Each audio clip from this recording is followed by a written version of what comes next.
आज की इस दुनिया में जब भी हम कोई काम करते हैं, चाहे वो बिजनेस से रिलेटेड काम हो या अपनी लाइफ से जुड़ा काम, हम हमेशा सिर्फ दो चीजों पे बात करते हैं।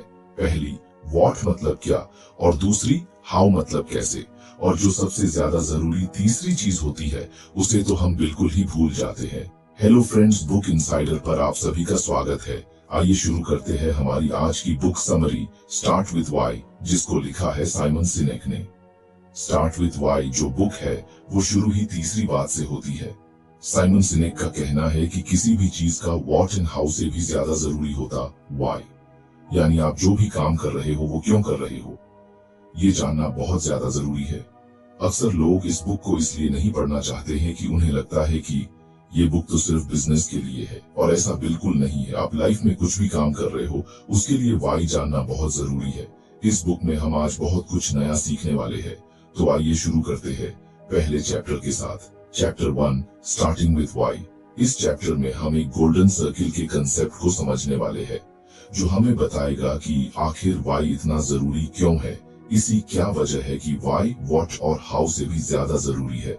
जिस गोल्डन सर्किल की हम बात कर रहे हैं उसमें बेसिकली 3 सर्किल बनाए जाते हैं, एक के अंदर एक, जिसमें वाई, हाउ और व्हाट लिखा हुआ होता है। इसमें जो सबसे बाहर का सर्किल होता है वो व्हाट को रिप्रेजेंट करता है।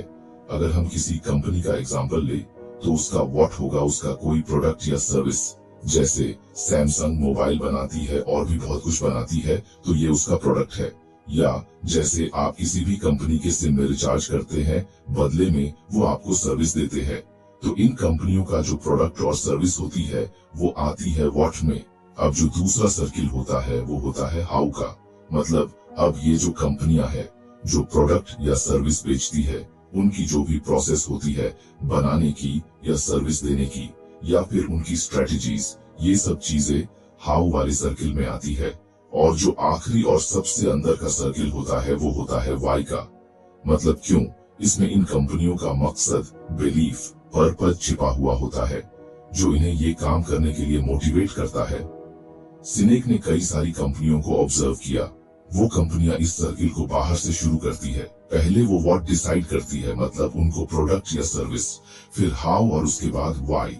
पर जो असली लीडर्स या कंपनियां होती है वो सबसे पहले इस सर्किल को अंदर से शुरू करती है। वो लीडर सबसे पहले वाई का पता लगाते हैं। वो सबसे पहले उनके पर्पस और बिलीफ का पता लगाते हैं, क्योंकि उनका बिलीफ ही उन्हें वो काम करने के लिए मोटिवेट करता है और उनकी आइडेंटिफिकेशन का भी काम करता है। इस पॉइंट को समझाने के लिए सिनेक एक बहुत ही अच्छा एग्जाम्पल देते हैं, जो कि हिस्टोरिकल एग्जाम्पल है Wright brothers and Samuel Pierpont Langley का। लैंगली अपने टाइम का जाना माना इंसान था। इनका एक ही मोटिव था, वेल्थ और फेम पाना। ये अपने टाइम में फेमस और पैसा पाना चाहता था। बल्कि दूसरी तरफ Wright brothers, Orville and Wilbur, इनका एक ही बिलीफ था, वो था ह्यूमन फ्लाइट, यानी इंसान को कैसे भी उड़ाना। इन्होंने इसी को अपने जीवन का अटूट पर्पस बनाया। लैंगली के पास पैसों की कोई कमी नहीं थी और राइट ब्रदर्स के पास तो इतना पैसा भी नहीं था, पर असल में 1903 में पहली बार राइट ब्रदर्स ने ही उड़ान हासिल की। पर जो लैंगली और राइट ब्रदर्स के बीच मेन डिफरेंस है वो है राइट ब्रदर्स के लिए व्हाट और हाउ इतना जरूरी नहीं था। लैंगली के पास क्लियर एडवांटेज था, उसके पास रिसोर्सेज की भी कोई कमी नहीं थी। पर जो सबसे क्रूशियल पॉइंट है वो है कि राइट ब्रदर्स ने शुरू किया क्रिस्टल क्लियर वाई के साथ। उनके सामने कई सारी चुनौतियां आई, पर उनके पैशन के आगे टिक नहीं पाई। और ये इसलिए मुमकिन हो पाया क्योंकि उनका वाई उनके लिए ज्यादा इंपॉर्टेंस रखता था। ये हिस्टोरिकल एग्जाम्पल हमें इसी चीज को समझाने की कोशिश कर रहा है। सिनेक भी सिंपल सी बात समझाने की कोशिश कर रहे हैं। वाई की क्लियर समझ ही हमें सक्सेस दिलाने के लिए इम्पोर्टेंट है। और ये थियरी इस बात को भी इम्पोर्टेंस देती है कि सक्सेस पाने के लिए सुपीरियर प्रोडक्ट और सारे रिसोर्सेज से ज्यादा जरूरी होता है वाई को पहचानना। सिनेक ये कहते हैं कि जो लोग वाई के साथ शुरू करते हैं, लोग उनके साथ ज्यादा कनेक्ट कर पाते हैं। उनके पास एक यूनिक ताकत होती है लोगों के साथ इमोशनली कनेक्ट करने की, और वही जो इमोशनल कनेक्शन होता है वो लोगों को लॉन्ग टर्म तक उस कंपनी या ब्रांड से जुड़ा हुआ रखता है। सिनेक अपनी बात को अच्छे से समझाने के लिए एक प्रिंसिपल के बारे में बताते हैं, जिसे कहते हैं law of diffusion of innovation. इस लॉ की मदद से लोगों को उनके नए आइडिया और चीजों को अडॉप्ट करने के बेस पर हम अलग अलग ग्रुप में बांट सकते हैं। पहले होते हैं इनोवेटर्स, दूसरे होते हैं अर्ली अडॉप्टर्स, तीसरे होते हैं अर्ली मेजॉरिटी, चौथे होते हैं लेट मेजॉरिटी और लगार्ड्स। सिनेक बताते हैं कि जो इनोवेटर्स और अर्ली अडॉप्टर्स होते हैं वो वाई की डीप अंडरस्टैंडिंग से मोटिवेटेड रहते हैं। अगर आपको हमारी बुक समरी अच्छी लग रही है तो बुक इनसाइडर को सब्सक्राइब करना न भूले। वो लोग उस पर्पस, कारण या बिलीफ की ओर ज्यादा अट्रैक्ट होते हैं जो उस प्रोडक्ट या आइडिया का बेस है, और दूसरी तरफ बाकी सारे ग्रुप के लोग होते हैं उनके लिए पर्पस इतना मैटर नहीं करता, बल्कि वो किसी भी प्रोडक्ट के प्रैक्टिकल यूज, उसके फीचर या उसके बेनिफिट से इन्फ्लुएंस होते हैं। ये जानकारी बहुत ज्यादा क्रूशियल है किसी भी ऑर्गेनाइजेशन के लिए जो सक्सेस पाना चाहता है। वाई से शुरू करके लीडर्स ब्रॉडर ऑडियंस को अपील कर सकते हैं, और जो अर्ली अडॉप्टर्स हैं उनका मार्केट कैप्चर कर सकते हैं, जो आपके लिए ज्यादा इंटरेस्ट और लॉयल्टी दिखाएंगे। ये चैप्टर कम्युनिकेशन के न्यूरोलॉजिकल एस्पेक्ट पर भी बात करता है। सिनेक हमें लिम्बिक ब्रेन के बारे में भी बताते हैं, जो कि हमारे इमोशन, ट्रस्ट और डिसीजन मेकिंग में बहुत जरूरी होता है। ब्रेन का ये हिस्सा वाई से शुरू होने वाले क्वेश्चंस को स्ट्रांगली रिस्पॉन्ड करता है, क्योंकि ये हमारे इमोशन को इफेक्ट करते हैं। और अगर हम इसके अलावा नियोकॉर्टेक्स की बात करें तो ये हमारी लैंग्वेज, एनालिटिकल थॉट और ह्यूमन बिहेवियर को ज्यादा इन्फ्लुएंस करता है। ये जो न्यूरोलॉजिकल पर्सपेक्टिव सिनेक ने यूज किया ताकि इसका साइंटिफिक प्रूफ भी मिल सके, यानी वो बताए है कि अगर कोई मैसेज वाई से शुरू हो रहा है तो लोग उससे ज्यादा डीपली कनेक्ट कर पाते हैं। जब कोई भी कंपनी या लीडर अंदर से बात करते हैं या जब वे अपने बिलीफ से बात शुरू करते हैं, जिससे लिम्बिक ब्रेन एक्टिव हो जाता है और विश्वास और कनेक्शन की भावना को बढ़ावा देता है। और जो नियोकॉर्टेक्स है वो व्हाट और हाउ की इंफॉर्मेशन को प्रोसेस करता है और डिसीजन और बिहेवियर के लिए रिस्पॉन्सिबल होता है। न्यूरोसाइंस साइनेक की थीसिस में गहराई से इफेक्ट करती है, क्योंकि इससे हम हमारे ब्रेन के बारे में भी अच्छे से समझ सकते हैं। Chapter 2, the power of why. इस चैप्टर में हम बात करेंगे उस पावर के बारे में जो किसी कंपनी या किसी एक इंसान को भी इंस्पायर कर सकती है। हमने ऑलरेडी पहले चैप्टर में साइकोलॉजिकल इंसाइट के बारे में बात कर ली है। वाई की पावर को दिखाने के लिए सिनेक एक एग्जांपल देते हैं। सिनेक ने मार्टिन लूथर किंग जूनियर और सिविल राइट्स मूवमेंट की कहानी शेयर की। किंग ने और उनके एक मिनिस्टर ने सिर्फ सपना ही नहीं देखा, बल्कि न्याय, समानता और बेहतर भविष्य को पाने में उनका एक गहरा विश्वास भी था। उन्होंने एक आई हैव अ ड्रीम नाम की स्पीच दी थी। इसमें सिर्फ पॉलिसी प्रपोजल या स्ट्रेटेजिक प्लान ही नहीं थे, बल्कि उसमें उनके सारे कोर बिलीफ और उन्हें फॉलो करने वाले लोगों की आकांक्षाएं भी थी। सिनेक ने किंग के पर्सपेक्टिव को बाकी दूसरे लीडर्स के पर्सपेक्टिव से कंपेयर किया, और सिनेक ने पाया कि दूसरे लीडर्स के पास तो किंग से भी ज्यादा पॉइंट्स थे, स्ट्रेटेजी थी, फिर भी आखिर लोग किंग की तरफ ज्यादा क्यों थे बाकी लीडर्स के कंपैरिजन में। तो इसकी वजह सिनेक बताते वो है वाई से शुरू करना की कैपेसिटी ने उन्हें बाकी लीडर्स से अलग कर दिया। उनका मैसेज जाति धर्म से ऊपर उठकर लोगों के इमोशन के साथ जुड़ा रहा। किंग के पर्पस के साथ जुड़कर लोगों ने न सिर्फ आंदोलन में साथ दिया, बल्कि वे अपनी वैल्यू और बिलीफ शेयर कर रहे थे। जो लीडर्स वाई से शुरू करते हैं वो दूसरों को भी एक्शन लेने के लिए इंस्पायर करते हैं और लॉयल्टी को भी बढ़ावा देते हैं।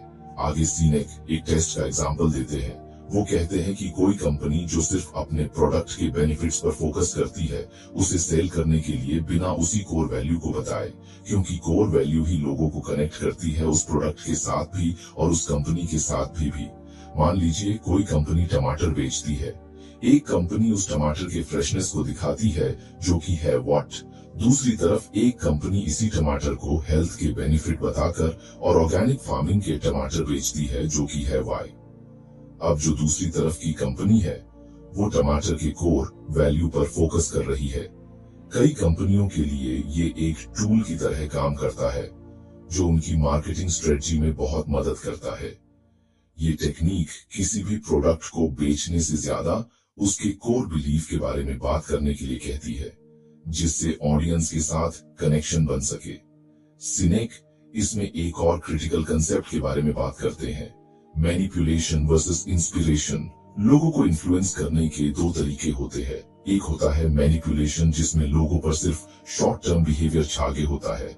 मैनिपुलेशन में इतनी ताकत नहीं कि ये आप में लॉन्ग टर्म चेंज ला सके। इसके लिए सबसे अच्छा, वैल्यूएबल और जेन्युइन तरीका है इंस्पिरेशन। इसके लिए सिनेक साउथ अफ्रीकन एयरवेज फ्लाइट 295 की स्टोरी शेयर करते हैं। 1985 में उनका एक प्लेन क्रैश हो गया था, जिससे एयरलाइन को क्राइसिस भी झेलना पड़ा था ट्रेजेडी के चलते। सिनेक यहाँ दो तरह की अप्रोच बताते हैं, एक तो वॉट वाली जिसमें ये सिर्फ क्रैश की इंफॉर्मेशन प्रोवाइड करा सकते हैं। दूसरी अप्रोच है कि लोगों की भलाई और सुरक्षा की कमिटमेंट पर फोकस रहना। आप ऐसा लेटर जारी करें जो डीपर वैल्यू और पर्पस को दिखाता हो, जो अफेक्टेड लोगों, फैमिलीज, एम्प्लॉई के साथ जुड़ा रहे।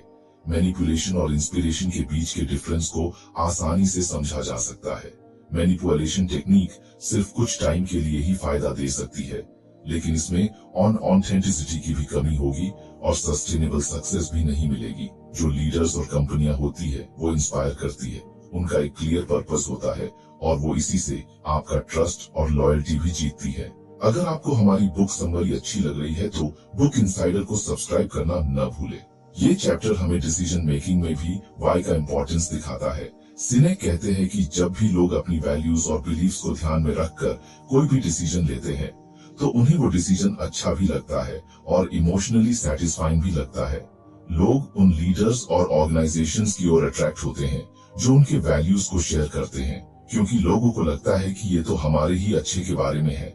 सिनेक इसे डिटेल में समझाने के लिए गोल्डन सर्किल इन पॉलिटिक्स का कंसेप्ट बताते हैं। उनका मानना है कि जो सक्सेसफुल पॉलिटिकल लीडर्स होते हैं वो वाई से शुरू करते हैं, जो उनके वैल्यूज और पर्पस को क्लियरली दिखाते हैं, जो कि वोटर्स के साथ कनेक्ट करते हैं, और ऐसा करके ये लीडर्स एक आंदोलन क्रिएट करते हैं। लोगों को सिर्फ कुछ पॉलिसीज के लिए नहीं बल्कि उनके पीछे छिपा पर्पस के कारण एकजुट होने के लिए इंस्पायर करते हैं। सिनेक इस चैप्टर का एंड ये कहकर करते हैं कि आपको अपने वाई को ढूंढने के लिए एक्शन लेना होगा। आपको अपने कोर वैल्यूज और बिलीफ्स का पता लगाना होगा। लीडर्स इसी वाई को समझकर लॉयल्टी को जीतते हैं और आंदोलन बनाकर दुनिया बदलने की ताकत रखते हैं। Chapter 3, how bringing the why to life. Sinek 5 whys की टेक्निक को बताते हैं, जिसका यूज अक्सर लोग प्रॉब्लम सॉल्विंग में करते हैं। आइडिया ये है कि मुद्दों की गहराई को जानने के लिए 5 बार वाई को पूछना। बार बार वाई को पूछकर कोई नॉर्मल इंसान या ऑर्गेनाइजेशन उन फंडामेंटल प्रिंसिपल का पता लगा सकते हैं जो उनके कामों में हेल्प करते हैं। इस चैप्टर में सिनेक वाई और हाउ की कंसिस्टेंसी को भी इंपॉर्टेंस देते हैं। सिनेक का मानना है कि किसी भी लीडर्स और ऑर्गेनाइजेशन को सक्सेस पाने के लिए गाइडिंग प्रिंसिपल यानी हाउ को कोर बिलीफ्स यानी वाई के साथ अलाइन करना पड़ेगा, और जब इन दोनों यानी वाई और हाउ की लेयर्स के बीच गैप ज्यादा होने लगती है तो लोगों के बीच विश्वास की कमी होने लगती है। लोगों में भ्रम बढ़ जाता है। वाई और हाउ को एक साथ अलाइन करने के लिए सिनेक एक एप्पल कंपनी का एग्जाम्पल देते हैं। कंपनी का वाई है अलग तरह से सोचना और भाग दौड़ से अलग चलना, और उनका हाउ यूजर फ्रेंडली प्रोडक्ट्स बनाना है, साथ में नई टेक्नोलॉजी का यूज करके। वाई और हाउ के अच्छे कनेक्शन की वजह से ही एप्पल ने इतनी अच्छी सक्सेस पाई है। इस चैप्टर में सिनेक हाउ को भी अच्छे से समझते हैं। सिनेक 2 तरह के लीडर्स के बारे में बताते हैं। पहले वो जो अधिकार के साथ लोगों का नेतृत्व करते हैं, और दूसरे वो जो ऑथेंटिसिटी के साथ नेतृत्व करते हैं।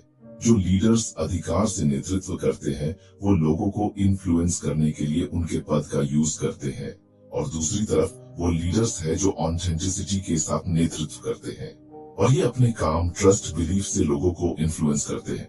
ऑथेंटिसिटी के साथ नेतृत्व को समझाने के लिए Sinek Herb Kelleher, the co-founder of Southwest Airlines, का एग्जाम्पल बताते हैं। कैलेहर ने न केवल कंपनी के पर्पस वाई के बारे में बताया बल्कि इसके वैल्यूज हाउ को भी जिया। उन्होंने एक कमिटमेंट करी positive and enjoyable work place culture के लिए, और उन्होंने लो कॉस्ट ट्रैवल पर भी फोकस किया। हाउ और वाई को भी अच्छे से अलाइन किया। साउथवेस्ट एयरलाइंस न केवल अपने कम किराए के लिए बल्कि अपने मनोरंजन और कस्टमर सेंट्रिक अप्रोच के लिए भी जानी जाती है, जिसने इसे एयरलाइन बिजनेस में अलग बनाया। Chapter 4, what, communicating the why. Sinek का कहना है कि कंपनी वाट पर बहुत ज्यादा फोकस करती है, यानी वो अपने प्रोडक्ट या सर्विस के बारे में ज्यादा फोकस करते हैं, बल्कि उन्हें अपने वाई पर ज्यादा फोकस करना चाहिए। अच्छे लीडर्स भी वाट से बचते हैं और उनके वैल्यूज, पर्पस और बिलीफ्स को ज्यादा जोर देते हैं। सिनेक ने टिपिंग पॉइंट की कंसेप्ट पेश की, जिसमें इस बात पर जोर दिया गया कि किसी आंदोलन या विचार को फैलाने के लिए इसे एक क्रिटिकल मास तक पहुंचना चाहिए। इसके लिए वाइड ऑडियंस तक वाई को इफेक्टिवली कम्युनिकेट करने की जरूरत है। राइट ब्रदर्स के एग्जाम्पल को यह समझाने के लिए दोबारा देखा गया है कि कैसे उनकी सफलता न केवल पावर्ड फ्लाइट हासिल करने में थी, बल्कि ह्यूमन फ्लाइट की संभावना में उनके विश्वास को इफेक्टिवली कम्युनिकेट करने में भी थी। इस चैप्टर में सिनेक कम्युनिकेशन में लैंग्वेज के इम्पैक्ट को भी बताते हैं। वो एक कंसेप्ट को बताते हैं जिसे कहते हैं inside out versus outside in. Inside out communication का मतलब है जब कोई ऑर्गेनाइजेशन प्रोडक्ट के प्रोसेस, फीचर और स्पेसिफिकेशन के बारे में बात करती है, और इसके उल्टे outside in communication customer perspective, need और एस्पिरेशन से शुरू होती है। सिनेक का कहना है कि successful organisation outside in communication को प्रायोरिटी देती है। सिनेक एप्पल के famous marketing campaigns think different का एग्जाम्पल देते हैं। अपने प्रोडक्ट्स की टेक्निकल स्पेसिफिकेशंस पर फोकस करने के बजाय एप्पल ने क्रिएटिविटी, इनोवेशन एंड आइडियल को चुनौती देने के वैल्यूज पर जोर दिया। यह कैंपेन क्लाइंट्स के साथ गहरे स्तर पर जुड़ गया, जिससे एप्पल की ब्रांड लॉयल्टी में योगदान हुआ। Chapter 5 putting it into practice, applying the why. Sinek 5C का कंसेप्ट बताते हैं, जो हमें पूरी फ्रेमवर्क बताता है कि कैसे हम वाई को प्रैक्टिस में ला सकते हैं। 5C के अंदर क्लैरिटी, डिसिप्लिन, कंसिस्टेंसी, ऑथेंटिसिटी और कोहेरेंस आते हैं। हर सी हमें वाई को लाने के लिए जरूरी है। इमेजिन कीजिए कि आप एक क्लब चला रहे हैं और आप चाहते हैं कि हर कोई यह जाने कि आपका क्लब क्यों अस्तित्व में है और इसका क्या मतलब है। क्लैरिटी, इसका मतलब है कि यह इंश्योर करना कि आपका क्लब ऑसम क्यों है। इस बारे में आपका मैसेज बहुत क्लियर और समझने में आसान होना चाहिए। आपके क्लब के लोग और बाहर के लोगों में इससे जुड़ा कोई कंफ्यूजन नहीं होना चाहिए। डिसिप्लिन, यह आपके क्लब के मुख्य विचारों पर लंबे समय तक टिके रहने जैसा है। भले ही चीजें मुश्किल हो जाएं या लोग चीजों को अलग तरीके से करने का सुझाव दें, आप अपने क्लब के पर्पस के प्रति सच्चे रहते हैं। कंसिस्टेंसी, इमेजिन कीजिए कि यदि आपके क्लब में सुपर फ्रेंडली होने जैसी कोई अच्छी थीम होती। कंसिस्टेंसी ये सुनिश्चित करने के बारे में है कि आपका क्लब जो कुछ भी करता है, जैसे क्लब के अंदर आप एक दूसरे से कैसे बात करते हैं से लेकर आप दूसरों को इसके बारे में कैसे बताते हैं तक, ये हर समय एक ही शांत एनवायरनमेंट जैसा है। ऑथेंटिसिटी, ऑथेंटिक होने का अर्थ है वास्तविक और सच्चा होना।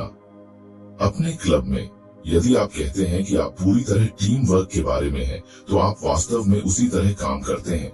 ये सिर्फ एक शो नहीं है, आपका क्लब वास्तव में ऐसा ही है। ये ईमानदारी लोगों को आपके क्लब पर भरोसा करने में मदद करती है। कोहेरेंस, अपने क्लब में हर चीज को एक पजल की तरह एक साथ फिट करने के रूप में कोहेरेंस के बारे में सोचें। लीडर्स, आप जिस तरह से काम करते हैं और आप अपने क्लब के बारे में कैसे बात करते हैं, यह सब समझ में आना चाहिए और साथ मिलकर काम करना चाहिए। ये आपके क्लब को मजबूत और एकजुट बनाता है।